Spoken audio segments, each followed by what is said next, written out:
গুলো রোহিঙ্গা আগামী দিন কারা আপনাদের ভোট দিয়ে নির্বাচিত করবে? আপনারা থাকতে পারবেন তো? বিজেপির এমপি, এমএলএ, মন্ত্রী, বাকি যারা আছেন তাদের কাছে বলবো, এই বিপদের দিনে সমাজের স্বার্থে আপনারা অন্তত যদি সমাজদরদি হয়ে থাকেন তাহলে মনে করব আপনাদের সুবুদ্ধি হবে। আপনারা জাতি সমাজের স্বার্থে আমাদের এই আন্দোলনে যোগদান করবেন, এটা আমার দাবি।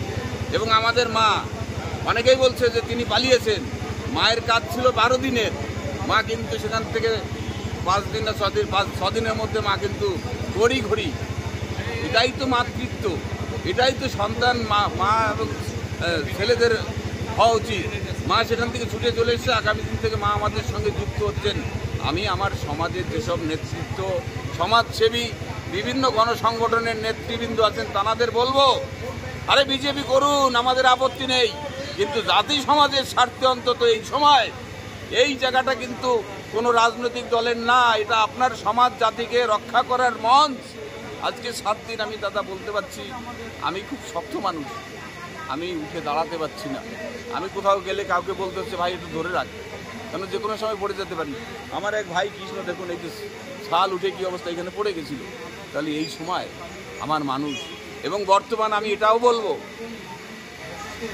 এই ঠাকুরবাড়িতে দুটো দল, একটা দল বিজেপি, একটা দল রাজ্যের তৃণমূল, আমরা কিন্তু কাউকেই উপস্থিত দেখছি না। এটা কিন্তু অশুভ সংকেত। আমরা কিন্তু কোনো কারোর সমর্থন দেখছি না। আমাদের সমবেতী কারা আমরা এবার দেখে নিতে চাই, এবং মধ্যীয় সমাজকে বলবো আপনারা লক্ষ্য করুন কারা আপনাদের পাশে আছে, কারা আপনাদের ব্যথায় ব্যথিত।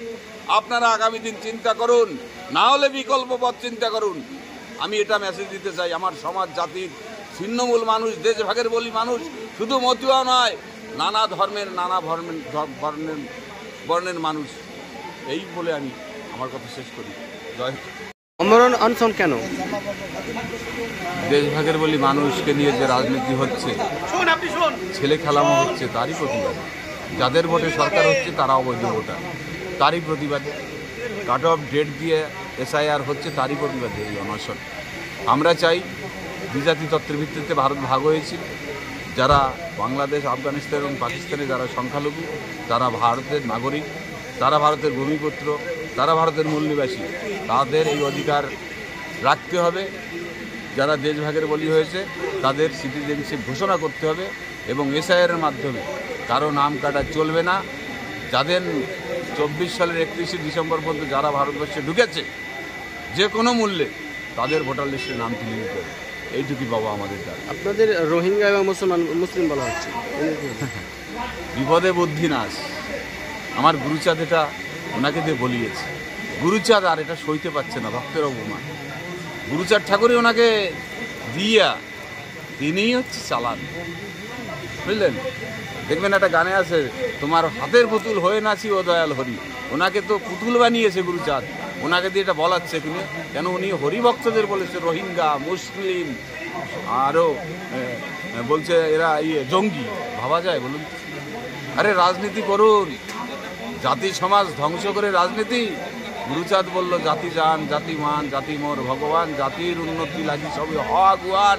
আর সেই বংশের লোক বলছে এই গুসাই পাগলদের জঙ্গি, রোহিঙ্গা, মুসলমান। কোথায় থাকি মতুয়ারা?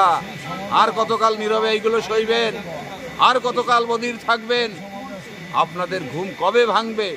হরিচাঁদ ঠাকুরের 218 বছর হয়ে গেল, দেশ স্বাধীন হলো, 79 বছর হয়ে গেল, আমরা স্বাধীনতা পেলাম না। আমার দেশ কোথায়? আপনার দেশ কোথায়? আপনার নাতি পুতি, ছেলে মেয়ে কোথায় রেখে যাচ্ছেন? একটু ভাববেন না? আসুন, অধিকার, বাবা সাহেব বললেন অধিকার ভিক্ষায় মেলে না। গুরুচাঁদ বললেন শক্তি না দেখিলে কেহ করে না সম্মান। তাই শক্তির প্রদর্শন হোক, হোক আন্দোলন। আমি সমস্ত সাধু গোসাই পাগল মতুয়াদের বলবো, আসুন সংঘবদ্ধ হয়ে প্রতিবাদ করুন। দাদা কথা বলতে পারছি না, ভিতর শুকিয়ে গেছে, উঠে দাঁড়াতে পারছি না, চক্কর কাটছে। তবু আপনারা আসলে আপনাদের সম্মান করার জন্য দুটো কথা বলতে ইচ্ছা করে। আপনারাও ভালো থাকবেন। অন্তত আপনি বাংলাভাষী বাঙালি, বাঙালি বলি হচ্ছে, কিন্তু একদম বাঙালি বিনাশ হচ্ছে। আমি বাঙালিকে বলবো, বাঙালি জাগো, বরা ভয় মাঙ্গো।